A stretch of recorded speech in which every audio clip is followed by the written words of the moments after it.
अस्सलाम वालेकुम my dear students, उम्मीद है कि आप सब ठीक होंगे। हम पढ़ रहे हैं मैनेजरियल अकाउंटिंग। ये चैप्टर नंबर 21 है हमारे पास, ग्रॉस प्रॉफिट एनालिसिस। सबसे पहले हम देखते हैं कि ग्रॉस प्रॉफिट एनालिसिस क्या होता है। इसको पहले ऊपर से रीड कर लेते हैं। लिखा हुआ gross profit analysis is the procedure of finding the causes of changes in gross profit percentage from budget to actual और from one period to another period. तो पहले यहाँ तक डिस्कस कर लेते हैं। ग्रॉस प्रॉफिट एनालिसिस बता रहा है क्या होता है। हमारा जो ग्रॉस प्रॉफिट होता है, जब हम कोई काम स्टार्ट करते हैं तो काम को स्टार्ट करने से पहले हम कोई एस्टिमेशन लगा लेते हैं, कोई बजट बना लेते हैं कि हमारे इस साल का जो है वो ग्रॉस प्रॉफिट इतना होगा। लेकिन जब हमारा एक्चुअल ग्रॉस प्रॉफिट आता है तो उसमें और वो जो बजटेड हमारा ग्रॉस प्रॉफिट होता है उसमें कुछ ना कुछ फ़र्क आ जाता है। तो किस वजह से ये फ़र्क आ रहा है? काजेज ऑफ चेंजेस, मतलब वो क्या रीज़न है जिसकी वजह से हमारे एक्चुअल और ग्रॉस जो बजटेड ग्रॉस प्रॉफिट है उसमें डिफरेंस आ रहा है। या फिर अगर हम देखें हमारा एक साल का जो ग्रॉस प्रॉफिट है वो अगले साल के ग्रॉस प्रॉफिट से जो है ना वो डिफरेंट होता है। अगर थोड़ा बहुत फ़र्क हो तो उसकी तो कोई जो है वो मसला नहीं, लेकिन अगर बहुत ज़्यादा डिफरेंस आ जाए हमारे पिछले साल के ग्रॉस प्रॉफिट में और इस साल के ग्रॉस प्रॉफिट में, तो उसके पीछे कोई ना कोई रीज़न होगी, कोई वजह होगी। तो वो जो रीज़न है, वो जो कॉजेज ऑफ चेंजेस है, ये जो डिफरेंस आ रहा है हमारे पास बजटेड और एक्चुअल में या from one period to another period, तो किस वजह से ये डिफरेंस आ रहा है, किस वजह से ये चेंज आ रहा है, तो उनकी जो रीज़न्स है उसको एनालाइज करना, उसको हम कहते हैं ग्रॉस प्रॉफिट एनालिसिस। दोबारा से इसको रीड कर लेते हैं। Gross profit analysis is the procedure of finding the causes of changes. वो जो चेंजेस आई हैं उनकी रीजंस क्या हैं उनको फाइंड करना, इसको हम कहते हैं gross profit analysis. The major purpose of gross profit analysis is to reveal the unexpected changes in gross profit and their causes so that they can be brought to the attention of management in a timely manner. Gross profit analysis का मकसद क्या होता है? ताकि उन reasons को find किया जा सके और उन्हें जो है उन रीज़न को मैनेजमेंट को इन्फॉर्म किया जा सके, ताकि वो टाइमली डिसीजन लेके जो भी वो रीजंस है उनको ठीक कर सके। तो ये हमारा ग्रॉस प्रॉफिट एनालिसिस होता है। तो इसके अंदर कुछ फार्मूले हैं, वो फार्मूले आपको याद करने पड़े होंगे। सेल प्राइस वेरिएंस का फार्मूला लिखा हुआ actual sale price minus standard sale price into actual unit sold. तो ये फार्मूले आपको याद करने पड़ेंगे। डाटा उसने आपको क्वेश्चन में दिया होगा, जस्ट अगर आपको फार्मूला आता है तो आपने डाटा पुट करना, आपका क्वेश्चन सॉल्व हो जाएगा। फार्मूला नंबर 2 है sale volume variance actual unit sold minus standard unit sold और into standard sale price. Number 3, ये नंबरिंग जो है ये आगे पीछे हो गई है, इसको आप ठीक कर लेना। Cost price variance actual cost price minus standard cost price multiply actual unit sold. और cost volume variance actual unit sold minus standard unit sold multiply by standard cost price. उसके बाद सेल मिक्स वेरिएंस है actual unit sold minus standard mix unit sold, SM का मतलब standard mix unit sold, multiply by average standard gross profit या फिर CM per unit. तो ये इसने क्वेश्चन में आपको डाटा दिया होगा, उस पर डिपेंड करेगा। अगर उसने ग्रॉस प्रॉफिट दिया तो ग्रॉस प्रॉफिट लिखेंगे, और अगर उसने आपको सीएम दिया हुआ तो फिर सीएम लिख लेंगे। इसी तरह से फाइनल सेल वॉल्यूम वेरिएंस, ये नंबरिंग मैंने आपको पहले बताया, इसको ठीक कर लीजिएगा। इसका formula total actual unit sold minus standard unit sold multiply by average standard gross profit या सीएम पर यूनिट। तो ये आपके फार्मूले हैं, ये आपने अच्छी तरह से याद कर लेने। तो इसकी हम एक्सरसाइज नंबर 1 करेंगे आज। ये हमारे पास एक्सरसाइज नंबर 1 है बुक में से, चैप्टर नंबर 21 है, आप अपनी बुक में से देख लीजिएगा। लिखा हुआ a cost analyst of the मेम्फी company has prepared a monthly gross profit analysis comparing actual to budget for its two products Elco and Beko. June budget and actual data show.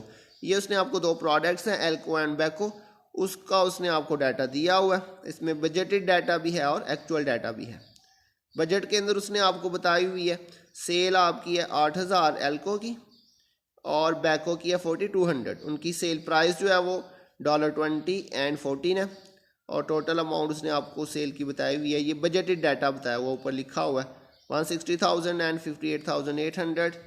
इसी तरह से इसकी कॉस्ट ऑफ गुड सोल्ड उसने आगे आपको बताई हुई है यूनिट कॉस्ट में 16 और 12, और इसकी total amount 128,000 and 50,400। Gross profit per unit और टोटल भी बताया हुआ है, 4 एल्को का और 2 जो है वो बैको का, और इसी तरह से इसकी टोटल अमाउंट है 32,000 और 8,400। और ये नीचे उसने आपको इसका टोटल भी करके दिया हुआ। अच्छा, यहाँ पे ये जो आपको यूनिट प्राइस नज़र आ रही होगी, सेल प्राइस 20 एंड 14, तो 20 और 14 इनको प्लस करें तो ये आपके पास बन जाता है 34, लेकिन नीचे अगर आप देखें तो आपके पास यहाँ पे 17.9344 आ रहा है। तो ये असल में यूनिट प्राइस को प्लस करके नहीं आ रहा, ये उसने एवरेज निकाला है यहाँ पे। ये एवरेज कैसे आया, ये जिसकी टोटल अमाउंट है 2,18,800, इसको उसने डिवाइड किया उसके टोटल यूनिट्स पे 12,200 पे। तो ये टोटल सेल प्राइस को टोटल यूनिट्स पे डिवाइड करके उसने एवरेज प्राइस निकाली है 17.9344। ये यूनिट प्राइस जो ऊपर दिए हैं दोनों को प्लस करके नहीं आई हुई, तो ये पॉइंट ज़रा ध्यान से देख लीजिएगा। इसी तरह से कॉस्ट ऑफ गुड सोल्ड की टोटल है और फिर ग्रॉस प्रॉफिट का भी टोटल है। ग्रॉस प्रॉफिट में भी अगर आप देखें, इसी तरह से कॉस्ट ऑफ गुड सोल्ड में भी देखें तो 16 और 12 ये 28 बनता है, लेकिन यहाँ पे 14.6229 लिखा हुआ है। ये भी बिल्कुल ऐसे ही आया। इसकी जो टोटल अमाउंट है 178,400, इसको 12,200 टोटल यूनिट्स पे डिवाइड किया। ग्रॉस प्रॉफिट में भी ऐसे किया, 40,400 है, इसको 12,200 पे डिवाइड करके उसने 3.3115 ये लिखा हुआ है। उसके बाद एक्चुअल डाटे में उसने आपको बताया हुआ है एल्को 7,500, बैको 4,500, सेल प्राइस 21, 13.50 की टोटल अमाउंट्स दी हुई हैं। इसके बाद कॉस्ट ऑफ गुड सोल्ड के अंदर 16.50 और 11.50 है, और ग्रॉस प्रॉफिट में भी 4.50 एंड 2। तो इसी तरह से इनकी जो यूनिट प्राइस है वो भी टोटल जो अमाउंट्स हैं उनको टोटल एक्चुअल यूनिट्स 12,000 पे डिवाइड करके उसने निकाली हुई। रिक्वायरमेंट में देखिएगा उसने आपसे पूछा हुआ है the price and volume variance for sale and cost. तो ये उसने आपसे 4 चीज़ें पूछी हैं यहाँ पे, सेल एंड कॉस्ट। सेल की 2 चीज़ें निकालनी है, सेल प्राइस वेरिएंस और सेल वॉल्यूम वेरिएंस।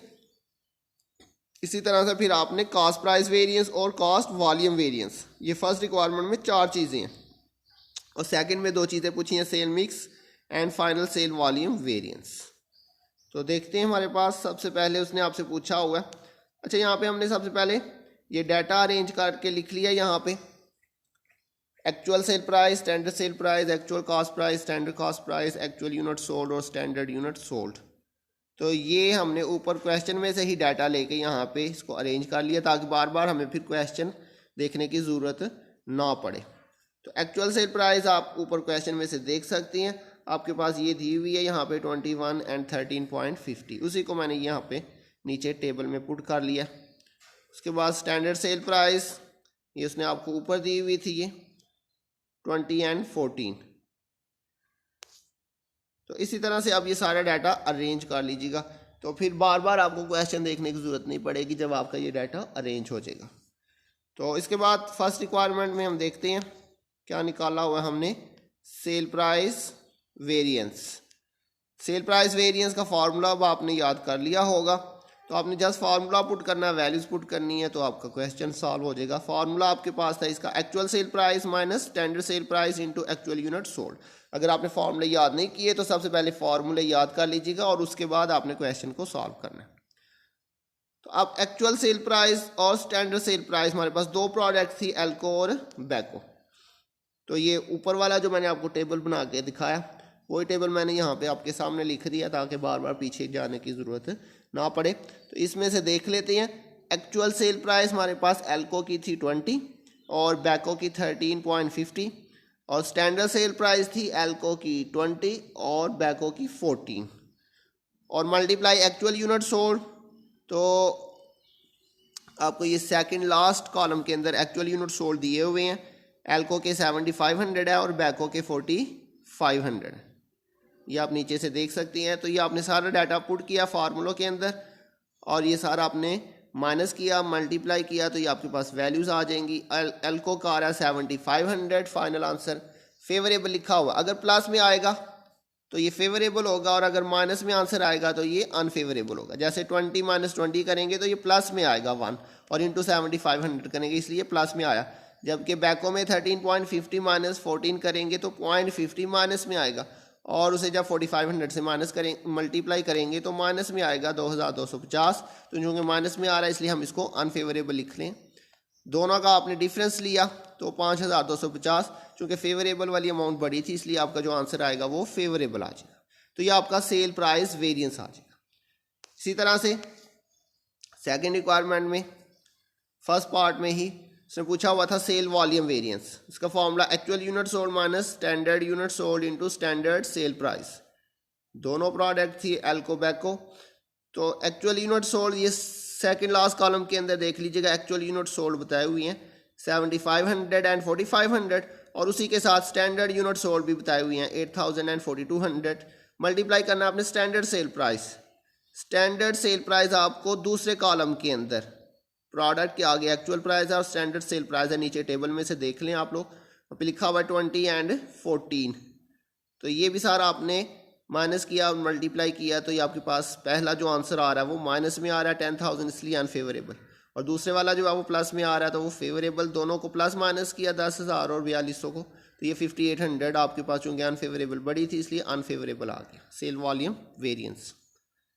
उसके बाद उसने आपसे पूछा हुआ था कॉस्ट प्राइस वेरिएंस का formula actual cost price minus standard cost price multiply by actual unit sold.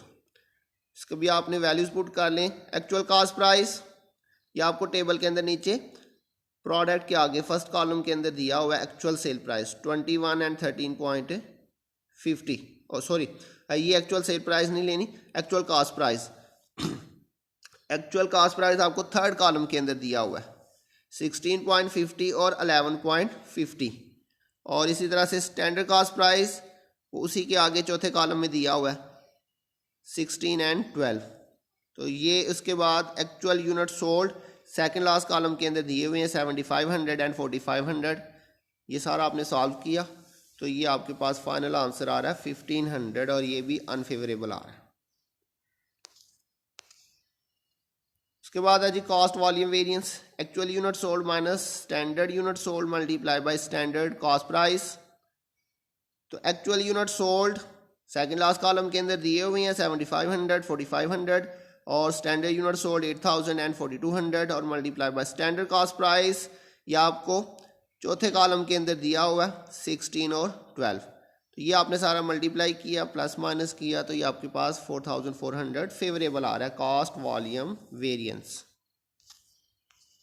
उसके बाद सेल मिक्स वेरिएंस है actual unit sold minus standard mix unit sold multiply by average standard gross profit. तो actual unit sold तो question में given थे 7500 और 4500 minus standard mix unit sold. ये इस क्वेश्चन के अंदर असल जो चीज़ है कैलकुलेशन वाली वो ये पॉइंट है, स्टैंडर्ड मिक्स हमें निकालना पड़ेगा। यहाँ पे मैंने क्वेश्चन मार्क लगा दिया क्योंकि ये अभी हमने कैलकुलेट करना है। तो पहले हम इसकी वर्किंग करेंगे और फिर दोबारा से इसमें वैल्यूज पुट करके इसको सॉल्व करेंगे। तो हम सबसे पहले अब स्टैंडर्ड मिक्स यूनिट सोल्ड निकाल लेते हैं। तो सबसे पहले हम इसका फॉर्मूला देख लेते हैं। ये नीचे देखें फॉर्मूला लिखा हुआ है स्टैंडर्ड मिक्स का, total actual unit sold multiply by standard unit sold और divided by total standard units sold. तो ये इसके अंदर वैल्यूज पुट करते हैं। देखिएगा आपके पास दो प्रोडक्ट्स थी तो जितनी भी प्रोडक्ट्स होंगी सबके लिए आपने लहदा निकाल लेना। एल्को में देखें जी actual unit total actual unit sold, तो ये actual unit sold second last column के अंदर दिया हुआ है 7500 एंड 4500 जो नीचे टेबल है। तो इन दोनों का टोटल करें तो वो आपके पास 12000 आ जाएगा। तो ये आपके पास टोटल एक्चुअल यूनिट सोल्ड आ गया।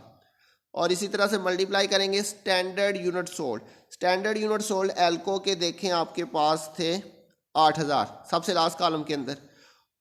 तो ये आपने एल्को के लिए और नीचे जब डिवाइड करना है तो टोटल स्टैंडर्ड यूनिट सोल्ड, जिस तरह आपने टोटल एक्चुअल यूनिट सोल्ड लिए थे तो टोटल स्टैंडर्ड यूनिट सोल्ड कैसे आएंगे, ये लास्ट कॉलम के अंदर 8000 और 4200 इन दोनों का टोटल करें तो ये 12200, ये टोटल स्टैंडर्ड यूनिट सोल्ड आ जाएंगे। तो अब इनको मल्टीप्लाई और डिवाइड किया तो ये आपके पास 7869 आ रहा है। इसी तरह से बैको का करेंगे टोटल एक्चुअल यूनिट सोल्ड और टोटल स्टैंडर्ड यूनिट सोल्ड, ये तो सेम रहेंगे, सिर्फ जो स्टैंडर्ड यूनिट सोल्ड है ऊपर जो लिखा हुआ 4200 ये बस चेंज होगा बैको के अंदर। तो इसको भी आपने सारा सॉल्व किया तो ये आपके पास 4131।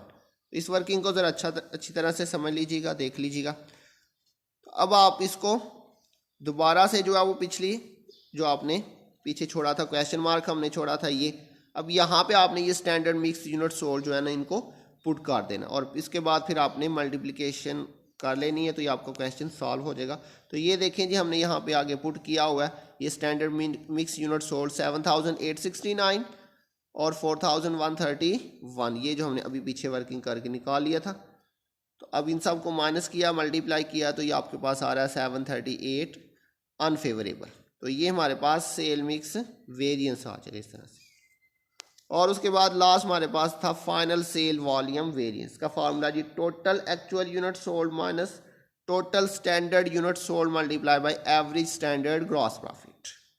तो यहाँ पे आपने टोटल एक्चुअल यूनिट सोल्ड लेनी है। तो एक्चुअल यूनिट सोल्ड देखें जी, टोटल लेनी है अपनी, यहाँ पे हर प्रोडक्ट का अलग-अलग नहीं करना। तो टोटल कितने थे 7500, 4500, इसी तरह से अगर एक से दो से ज़्यादा प्रोडक्ट्स होंगी तो सबको प्लस कर लेना। तो इन दोनों को प्लस किया तो ये 12000 आ रहा है, और स्टैंडर्ड यूनिट सोल्ड जो थे 8000 और 4200, इन दोनों का भी टोटल किया तो वो 12200 आ रहा है।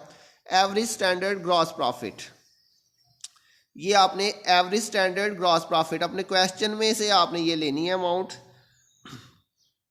ये आप ज़रा ध्यान से अपने क्वेश्चन में जाके देखिएगा।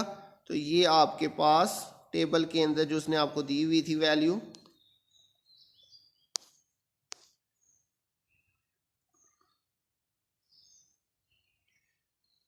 ये वाली वैल्यू आपने लेनी है, ये वाली, ये हमारे पास है ग्रॉस प्रॉफिट। और कौन सा लेना है हमने, स्टैंडर्ड बजट वाला लेना है। ये जो बजट है ये हमारा स्टैंडर्ड है। तो ये आपके पास है जी 3.3115, ये आपने वैल्यू लेनी है यहाँ से। तो ये आपने यहाँ पे पुट किया, ये जो आ रही है ये वाली वैल्यू, ये वहाँ से हमने पुट की है 3.3115, ये लिखा हुआ है एवरेज स्टैंडर्ड ग्रॉस प्रॉफिट। तो चूंकि हम यहाँ पे आप देखें पीछे टोटल एक्चुअल यूनिट सोल्ड ले रहे थे, इसलिए आपने जो ग्रॉस प्रॉफिट भी लेना है वो भी आपने एवरेज वाला ले लेना, आपने लैदा नहीं लेना। तो इन सबको माइनस किया, मल्टीप्लाई किया, तो ये आपके पास 662 अनफेवरेबल माइनस में आ रहा है, इसलिए ये हमारा अनफेवरेबल है। तो ये हमारा आज का लेक्चर था। तो अगर किसी पॉइंट की समझ नहीं आई तो नीचे कमेंट सेक्शन में जाके कमेंट कर के आप पूछ सकती हैं, इंशाल्लाह मैं उसको आंसर कर दूंगा। तो बहुत जल्द मिलेंगे नेक्स्ट लेक्चर के साथ, तब तक के लिए अपना ध्यान रखिएगा। अल्लाह हाफिज़।